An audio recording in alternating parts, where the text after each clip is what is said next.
سجى في ثرى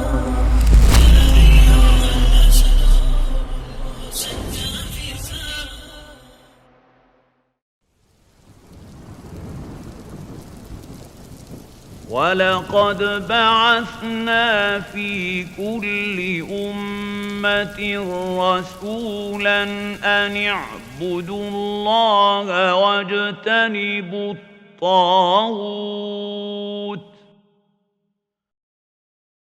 الحمد لله نحمده ونستعينه ونستغفره ونعوذ بالله من شرور أنفسنا وصلى الله وسلم على نبينا محمد وعلى آله وصحبه أجمعين أما بعد সমস্ত প্রশংসা আল্লাহ সুবহানাহু ওয়া তাআলার প্রতি, যিনি আমাদের সৃষ্টি করেছেন তার ইবাদতের জন্য।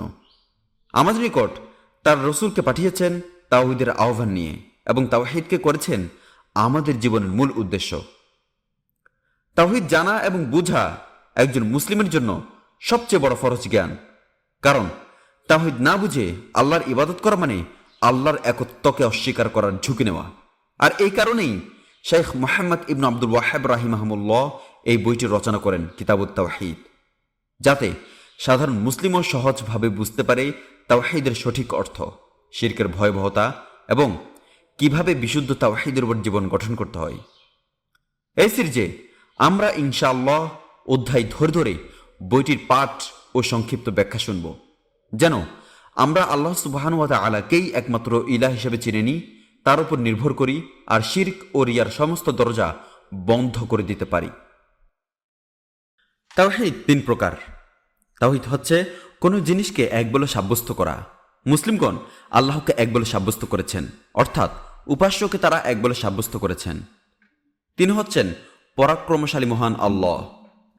কোরআনে কাঙ্ক্ষিত তাওহীদ তিন প্রকার: তাওহীদ রুবুবিয়্যা, তাওহীদ উলুহিয়্যা ও তাওহীদ আসমা ওয়া সিফাত। তাওহীদ রুবুবিয়্যার অর্থ হল আল্লাহকে তার কার্যাবলীতে এক ও অদ্বিতীয় বলে সাব্যস্ত করা। আল্লাহর কাজ অনেক, তার মধ্যে রয়েছে সৃষ্টি করা, জীবিকা দেওয়া, জীবিত করা, মৃত্যুদান করা। পরিপূর্ণতার সাথে এগুলোর একচ্ছত্র অধিপতি হলেন মহান আল্লাহ। তাওহীদ উলুহিয়্যা বা ইলাহিয়া শব্দ দুটি ক্রিয়ার ক্রিয়ামূল বা মাজদার। এর অর্থ ভালোবাসা ও শ্রদ্ধার সাথে ইবাদত বা উপাসনা করা। এটি হল বান্দার কার্যাবলীতে আল্লাহকে এক বলে সাব্যস্ত করা।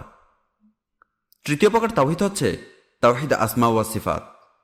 এর অর্থ বান্দার এ কথা বিশ্বাস করা যে মহামহিম আল্লাহ তার নামসমূহ ও গুণাবলীতে একক সত্তা। এই দুটিতে তার সমতুল্য আর কেউই নাই। এখন আমাদের আলোচনার মূল বিষয়বস্তু হল তাওহীদ সমস্ত ইবাদতের মূল।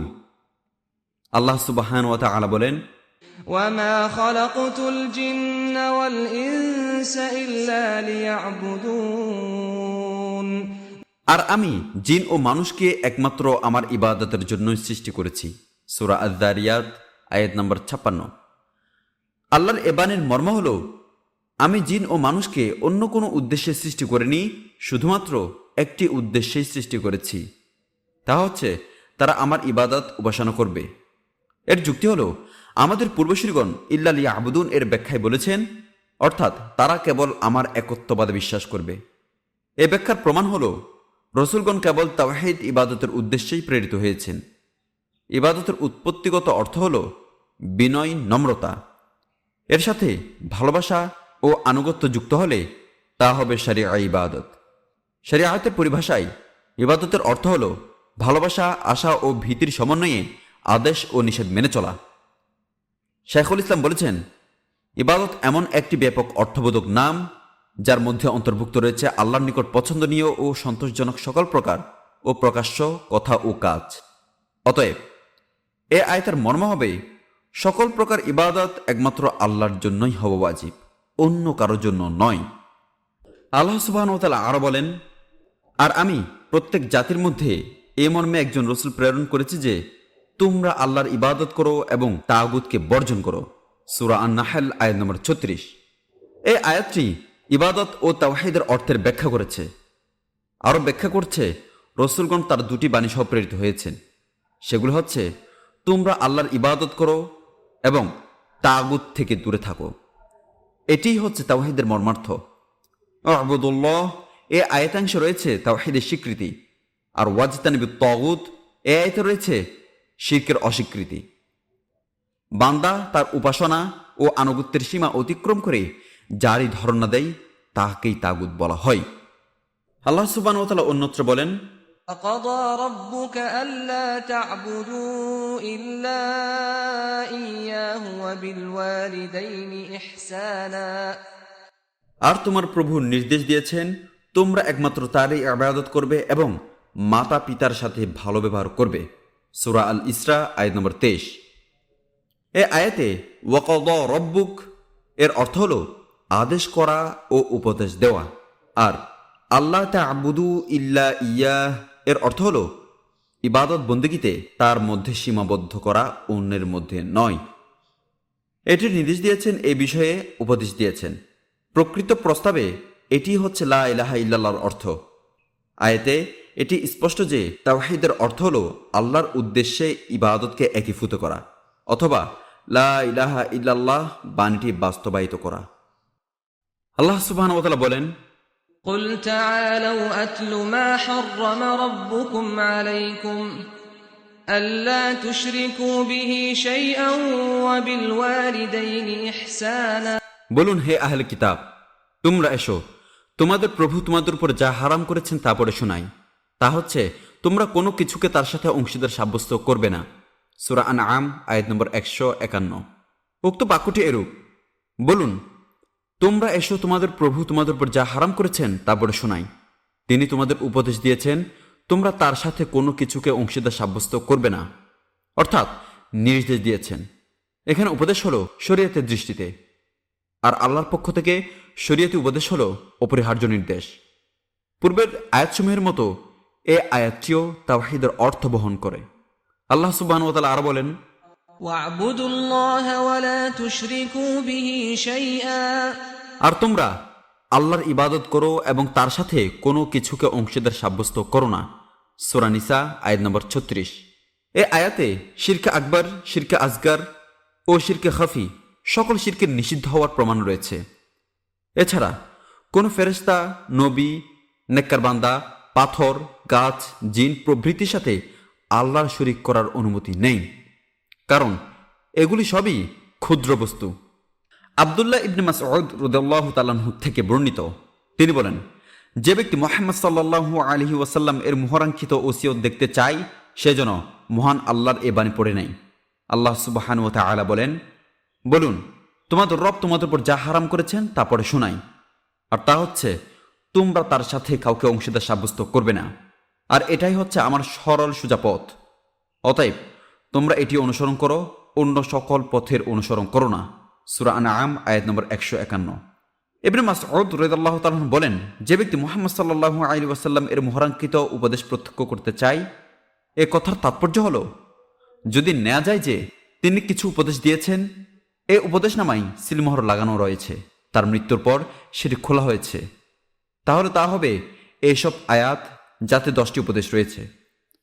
ইবনে মাসউদ রাদিয়াল্লাহু তাআলার বর্ণনাটি শিরকের নিষেধাজ্ঞা দিয়ে শুরু হওয়া এই সকল আয়াতের উচ্চ মর্যাদা প্রমাণিত করছে। হাদিসে আরও প্রমাণিত হয়েছে যে এটি সবচেয়ে বেশি অগ্রাধিকারযোগ্য দাবি, প্রথম ও সবচেয়ে বেশি গুরুত্বপূর্ণ দাবি। মুআজ বিন জাবাল রাদিয়াল্লাহু তাআলা আনহু থেকে বর্ণিত, তিনি বলেন, আমি একটি গাধার পিঠে নবীজি সাল্লাল্লাহু আলাইহি ওয়াসাল্লামের পেছনে আরোহী হয়ে বসেছিলাম। তিনি আমাকে ডাক দিয়ে বললেন, হে মুআজ, তুমি কি জানো বান্দার উপর আল্লাহর কি হক আছে আর আল্লাহর উপর বান্দার কি হক আছে? আমি বললাম, আল্লাহ ও তার রাসূলই ভালো জানেন। তিনি বললেন, বান্দার উপর আল্লাহর হক হচ্ছে তারা একমাত্র তারই ইবাদত করবে এবং তার সাথে অন্য কোনো কিছুকেই অংশীদার সাব্যস্ত করবে না। আর আল্লাহর উপর বান্দার হক হচ্ছে যারা তার সাথে কোনো কিছুকে অংশীদার সাব্যস্ত করবে না, তিনি তাদেরকে শাস্তি দিবেন না। আমি বললাম, হে আল্লাহর রাসূল, আমি কি মানুষকে এই সুসংবাদ জানিয়ে দেব না? তিনি বললেন, তুমি তাদেরকে এই সুসংবাদ দিও না, তাহলে তারা ইবাদত ছেড়ে হাত গুটিয়ে বসে থাকবে, অর্থাৎ আমল বিমুখ হয়ে পড়বে। সহিহ বুখারী হাদিস নম্বর 6267। শেখ সুলাইমান আত-তামিমি রাহিমাহুল্লাহ বলেন, মুআজ বিন জাবাল রাদিয়াল্লাহু তাআলা আনহু থেকে বর্ণিত, তিনি বলেন, আমি একটি গাধার পিঠে নবীজি সাল্লাল্লাহু আলাইহি ওয়াসাল্লামের পেছনে বসেছিলাম। তখন তিনি আমাকে বললেন, হে মুয়াজ, তুমি কি জানো বান্দার উপর আল্লাহর কি হক এবং আল্লাহর উপর বান্দার কি হক? তিনি বলেন, বান্দার উপর আল্লাহর হক হচ্ছে তারা কেবল তারই ইবাদত করবে এবং তার সাথে কোনো কিছুকে শরীক করবে না। এ হকটি মহান আল্লাহর জন্য একটি ওয়াজিব হক, কেননা সকল রসুলের আগমন ঘটেছে এ হকের দাবি ও বিবরণ নিয়ে এবং এই জানিয়ে দেওয়ার জন্য যে বান্দার উপর সকল ওয়াজিবের মধ্যে সবচেয়ে বড় ওয়াজিব হলো এটি। এই অধ্যায় থেকে যে বিষয়গুলো জানা যায়: 1. জিন ও মানব জাতির সৃষ্টির রহস্য। 2. ইবাদতের মূল তত্ত্বই হচ্ছে তাওহীদ, কারণ এটা নিয়েই সৃষ্টির সূচনা হতে যত সব দ্বন্দ্ব ও মতভেদ। 3. যে ব্যক্তি তাওহীদপন্থী নয় তথা তাওহীদ প্রতিষ্ঠা করল না, সে ইবাদতই করল না, অর্থাৎ যার তাওহীদ ঠিক নেই তার ইবাদতও ঠিক নেই। এতে নিহিত রয়েছে আল্লাহর এ বাণীর তাৎপর্য, ওয়ালা আনতুম আবিদুনা মা আ'বুদ, অর্থাৎ আমি যার ইবাদত করি তোমরা তার ইবাদত করো না। 4. মূল কথা হচ্ছে তাগুতকে অস্বীকার না করা পর্যন্ত আল্লাহর ইবাদত সিদ্ধ হয় না। এ বিষয়টি প্রমাণিত হয়েছে আল্লাহর নিম্নোক্ত বাণী দ্বারা, ফামান ইয়াকফুর বিত-তাগুতি ওয়া ইউমিন বিল্লাহ, অতঃপর যে তাগুতকে অস্বীকার করলো এবং আল্লাহর প্রতি ঈমান আনলো সেই দৃঢ় বন্ধনকে আঁকড়ে ধরল। 5. আল্লাহর ইবাদত ব্যতীত যারই ইবাদত করা হয় সে সবকিছুই সার্বিকভাবে তাগুত হিসেবে গণ্য। 6. আমাদের উপর আল্লাহর হক সম্পর্কে অবহিত হওয়া। 7. কোনো বিশেষ কল্যাণের স্বার্থে ইলম গোপন রাখার বৈধতা। 8. আল্লাহর অপরিসীম রহমতের উপর ভরসা করে আমল বিমুখ হয়ে পড়ার আশঙ্কা। 9. একই গাধার পিঠে পেছনে আরোহণকারী হিসেবে সফর সঙ্গী করার মাধ্যমে নবী সাল্লাল্লাহু আলাইহি ওয়াসাল্লাম এর দয়া ও নম্রতা প্রদর্শন। 10.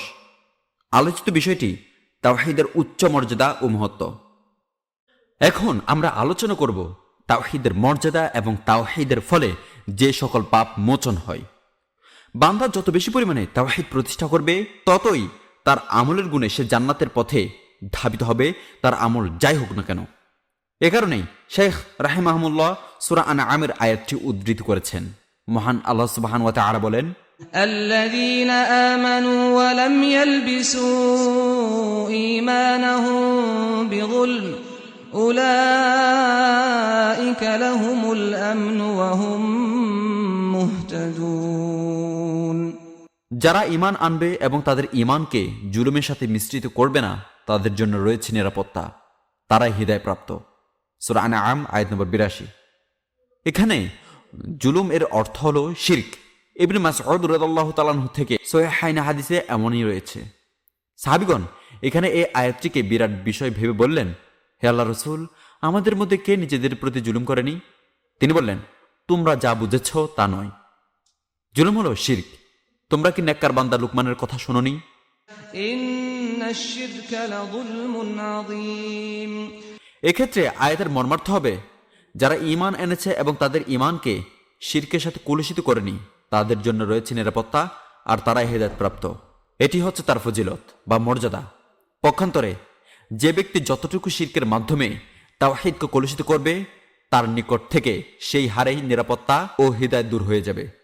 যে ব্যক্তি তাওহীদকে বাস্তবায়ন করলো এবং শিরকের সাথে তার ঈমানকে কলুষিত করেনি, অর্থাৎ তার তাওহীদকে শিরকের সাথে মিশ্রিত করেনি, তার জন্য রয়েছে নিরাপত্তা ও হিদায়াত। হাদিসে বর্ণিত মর্মার্থ হলো তার অন্য সব পাপ থাকলেও এবং আমলের ত্রুটি করলেও তাওহীদের বিনিময়ে আল্লাহ তাকে জান্নাতে স্থান দিবেন। এটাই হলো তাওহীদের অনুসারীদের মর্যাদা। সাহাবী উবাদা বিন সামিত রাদিয়াল্লাহু তাআলা আনহু থেকে বর্ণিত, তিনি বলেন, আল্লাহ রাসূল সাল্লাল্লাহু আলাইহি ওয়াসাল্লাম বলেছেন, যে ব্যক্তি এই সাক্ষ্য দান করল যে আল্লাহ ছাড়া কোনো ইলাহ নেই, তিনি একক, তার কোনো শরীক নেই, মুহাম্মদ সাল্লাল্লাহু আলাইহি ওয়াসাল্লাম তার বান্দা ও রাসূল, ঈসা আলাইহিস সালাম তার বান্দা ও রাসূল, তিনি তার এমন এক কালিমা যা তিনি মারিয়াম আলাইহিস সালামের প্রতি প্রেরণ করেছেন এবং তিনি তারই পক্ষ থেকে প্রেরিত রূহ বা আত্মা। জান্নাত সত্য, জাহান্নাম সত্য। সে ব্যক্তিকে আল্লাহ তাআলা জান্নাত দান করবেন, তার আমল যাই হোক না কেন। সহিহ বুখারী। সে যে আমলের উপরই হোক না কেন, অর্থাৎ যদিও সে স্বল্প আমলকারী ও অনেক গুনাহ খাতা করেছে। আর এটি হলো তাওহীদবাদের প্রতি তাওহীদের অবদান। ইমাম বুখারী ও মুসলিম কর্তৃক সংকলিত এবং সাহাবী ইদবান বর্ণিত হাদিস রয়েছে, আল্লাহ তাআলা এমন ব্যক্তির উপর জাহান্নামের আগুন হারাম করে দিয়েছেন যে ব্যক্তি আল্লাহর সন্তুষ্টি লাভের উদ্দেশ্যে লা ইলাহা ইল্লাল্লাহ বলেছে। সহিহ বুখারী। হাদিসের তাৎপর্য হচ্ছে এটা হলো কালিমায়ে তাওহীদ অর্থাৎ তাওহীদের বাণী। আর তাওহীদপন্থী ব্যক্তি যখন তাওহীদের বাণীর মাধ্যমে আল্লাহর সন্তুষ্টি কামনা করে, এর শর্তাবলী ও দাবিসমূহ পূরণ করে, তখন আল্লাহ তার প্রতি অনুগ্রহ এবং সাথে কৃত ওয়াদা অনুযায়ী তার জন্য জাহান্নামকে হারাম করে দেন। এটি একটি বড় অনুগ্রহ। কিন্তু যে ব্যক্তি তাওহীদের উপর প্রতিষ্ঠিত থাকার পরও অন্যান্য পাপ করে তাওবা না করে মারা যাবে, তার বিষয়টি আল্লাহর ইচ্ছাধীন। আল্লাহ চাইলে তাকে শাস্তি দিবেন, এরপর তার জন্য জাহান্নামকে হারাম করে দিবেন। অর্থাৎ শাস্তি ভোগ করার পর আবার ইচ্ছা করলে তাকে ক্ষমাও করতে পারেন। তার জন্য প্রথমে জাহান্নামের আগুনকে হারাম করে দিতে পারেন।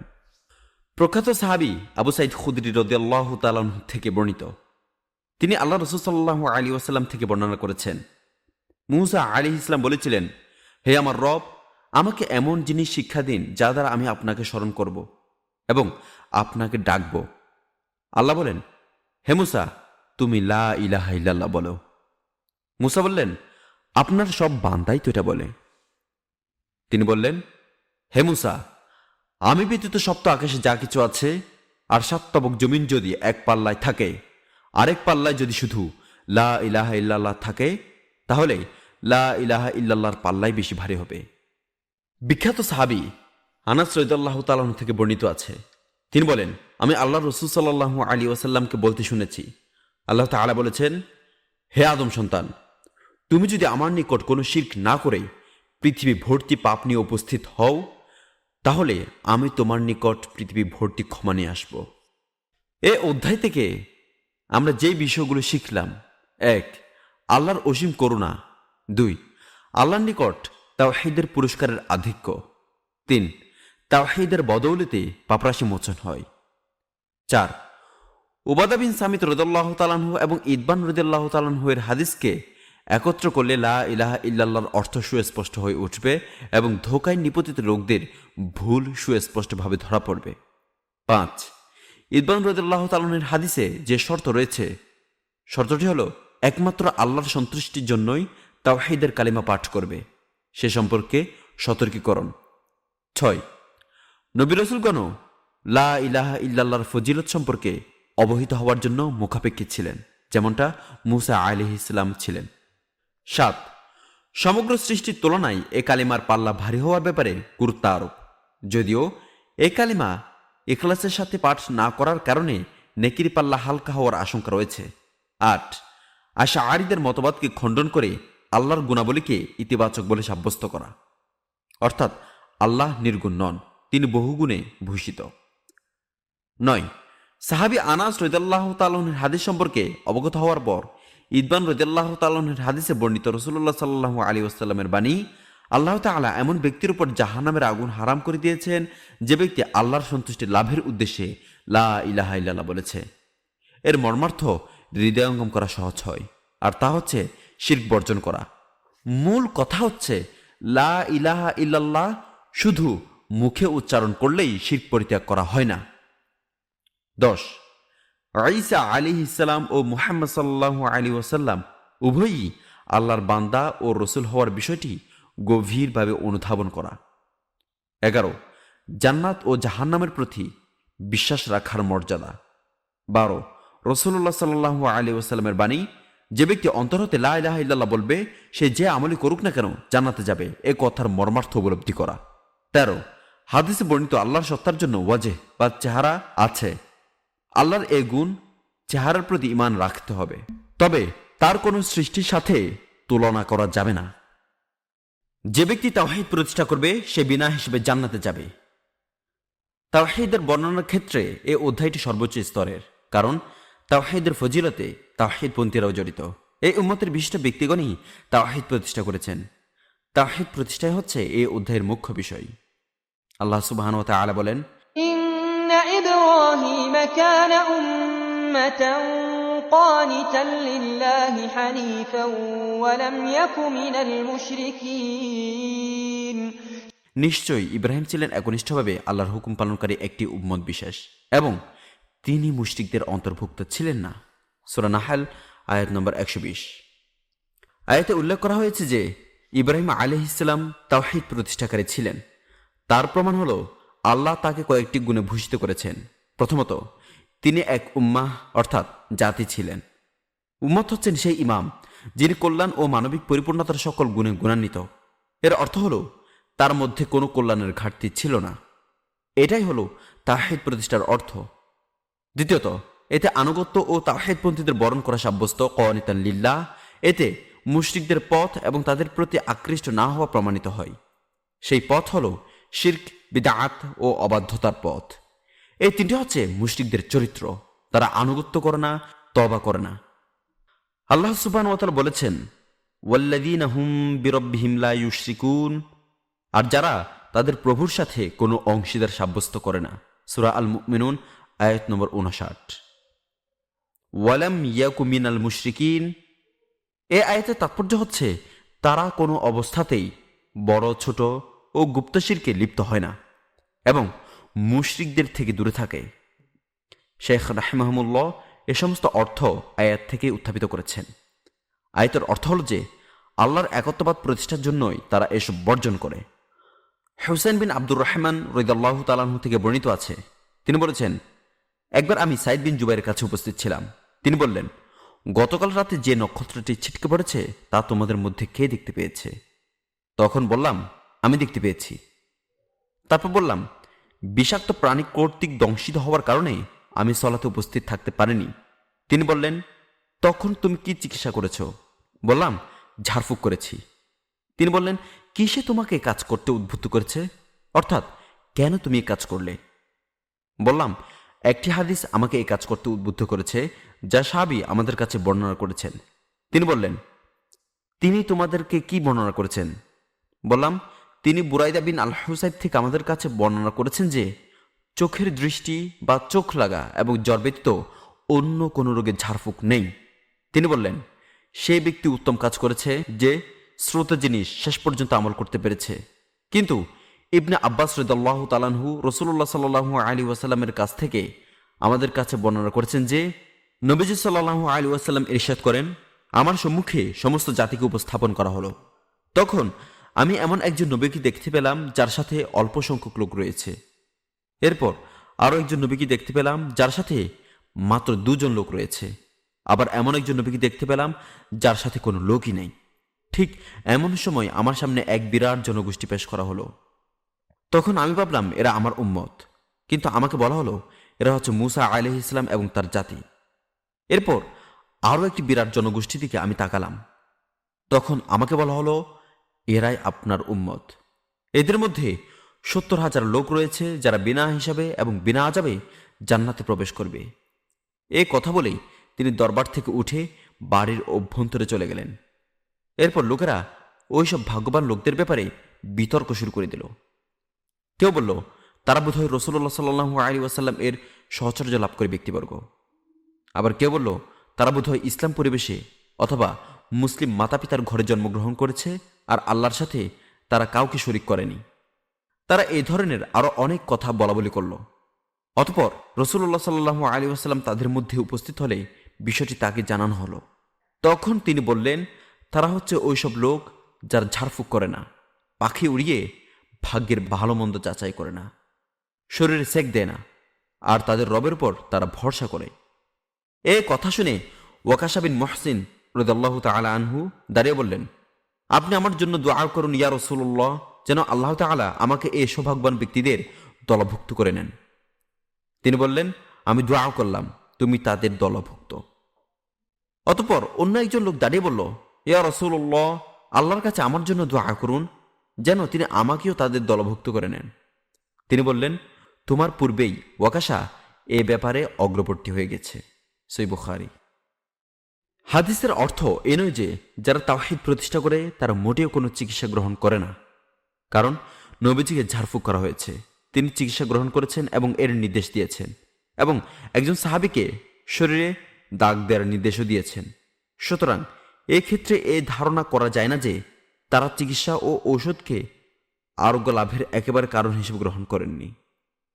হাদিসে যে 3টি বিষয়ের কথা বলা হয়েছে এগুলোর ফলে আল্লাহর উপর ভরসা কমে যায় এবং তাতে হৃদয় সম্পর্ক ও আকর্ষণ ঝাড়ফুঁককারী, সেকদাতা ও গণকের দিকে ধাবিত হয়।